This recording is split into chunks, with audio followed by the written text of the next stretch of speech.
or you say that the absolute is unidentifiable, then whatever fact that you invoke that is dependency or derivative, then it won't depend upon anything. It doesn't, listen, it doesn't matter if they say, suppose somebody tells me something, right? They say X, Y, Z, and I say, okay, why is that true? And he goes, well, my brother told me. How does your brother know? Well, because his father told you. How does your father know? Because his sister told him. You say, how does his sister know him? She says she doesn't know. The whole the chain of proximate explanations is based upon I don't know. It doesn't matter that people give me proximate explanations. If it terminates in I don't know, then the whole thing is I don't know. Yeah. We're talking about metaphysics here, okay? And people want to play this little game. I'll say, do you have a basis for that?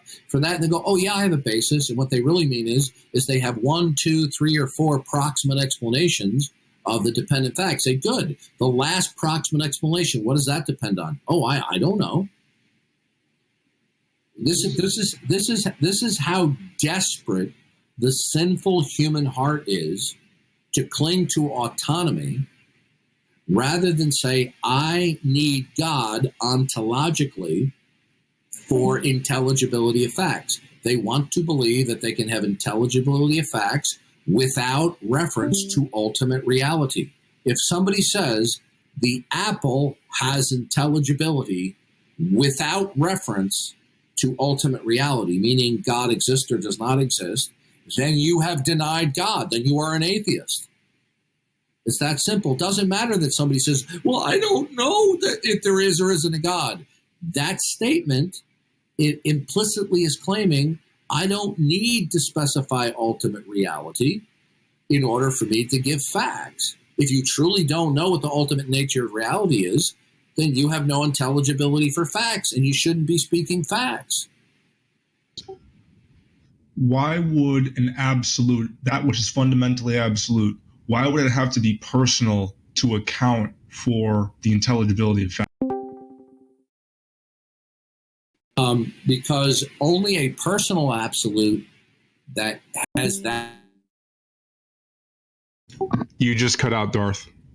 I said only a personal absolute with that attribute, along with several other attributes, can give self-disclosure so that we can understand the frame of reference and therefore place the fact in context so it can be metaphysically intelligible. It doesn't matter that the atheist says, well, I order cheeseburgers and I don't believe in God. I have intelligibility for cheeseburgers. But what they don't understand is when they say I eat cheeseburgers, they're invoking eat, cheese, and burger. Well, what is burger and cheese and what is eat? These are classes of things. Well, they're presupposing that the world around them provides for classes. Well, what provides for classes of things? Is it laws of nature? And without laws of nature, you cannot intelligibly invoke classes. So then the atheist is going to have to explain that if cheeseburger is intelligible, then he's going to have to explain the intelligibility of classes of things. And then he's going to have to explain the intelligibility of laws of nature or regularities. And how does he ascertain that? Now, it's not limited to that. There are a lot more questions that they can't answer that are required for intelligibility. But they want to walk around like a strutting peacock saying, what God? I don't see any evidence for God. Well, then if you say that you don't see any evidence for God, what is it evidence of? And if you say, well, I don't know, well, then how did you determine it's not evidence for God? And then the atheist will chase his dog tail and repeat the same thing all over again. Well, nobody has presented anything to me, but you've decided that what has been presented to you does not require God. How did you determine that? You see, the atheists have been getting away with decades shooting their mouth off without Christians questioning them. Well, those days are over. What argument that they go ahead, Corv? What facts are you talking about? No, your server muted. We're done with you, dude. Grow a brain, then get back.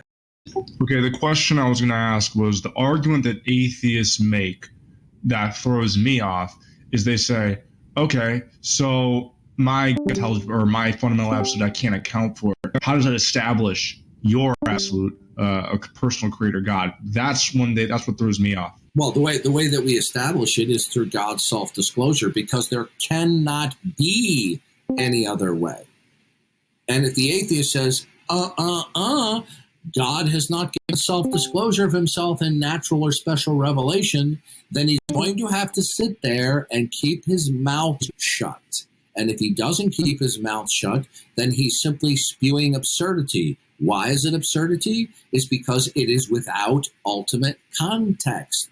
Okay? And when he spews forth dependent facts, he's violating his own prime directive, that if we're going to present facts, be they ultimate, absolute, or non-ultimate, require rational justification. But the atheist does not have rational justification for dependent facts, because dependent facts are going to require a ground of all being as the ultimate context or frame of reference, and that is going to require rational justification. But it is impossible for an atheist to have a rational justification for that which is eternal, absolute, self-contained, and is the basis or origin point for all dependent facts. So they're violating their own criterion of belief, rendering atheism is incoherent.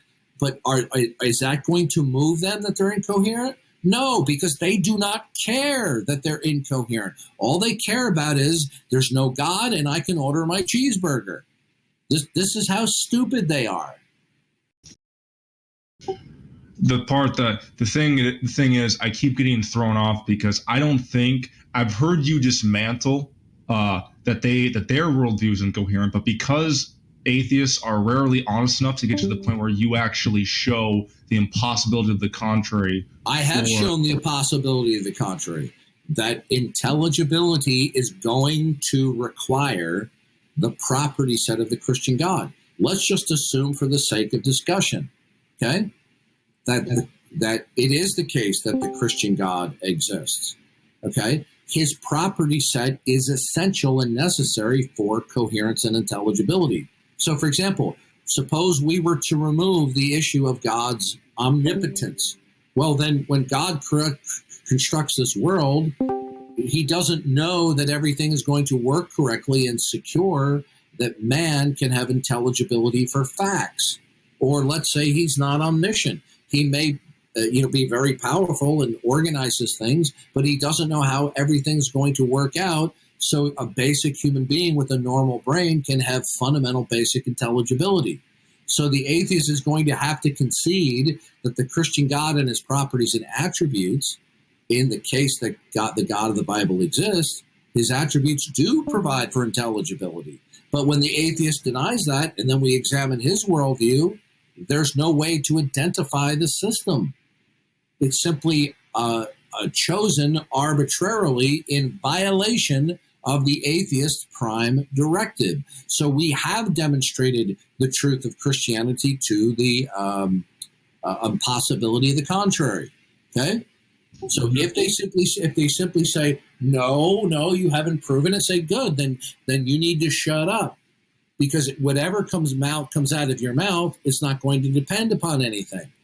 So they've either got to remain in silence, or whatever they say will be absurd in virtue of their denial of the Christian revelation. The debate that I got into, the point that I got to where I just no longer had an answer, was when they said this. They said, okay, so the property set of the God of the Bible is required. Why can't I just say, you know what? There is an omnipotent, omniscient bunny rabbit that has given self-disclosure. Right? Yeah. This is the depravity of the people that you're opposing. What you need to nail down first is that when you talk with them, you need to say, "Are you an atheist?" Mm-hmm. Okay. So what they will do is they will concoct anything in their mind to avoid that the God of the Bible is necessary, and then they try to imitate. Well, first of all, okay, you need the entire property set of the Christian God ontologically for intelligibility. That includes that God is triune. You see, they're not very good theologians and they're not very good philosophers, because had they understood the issue, they have such a superficial understanding, they would realize that what they're concocting cannot work.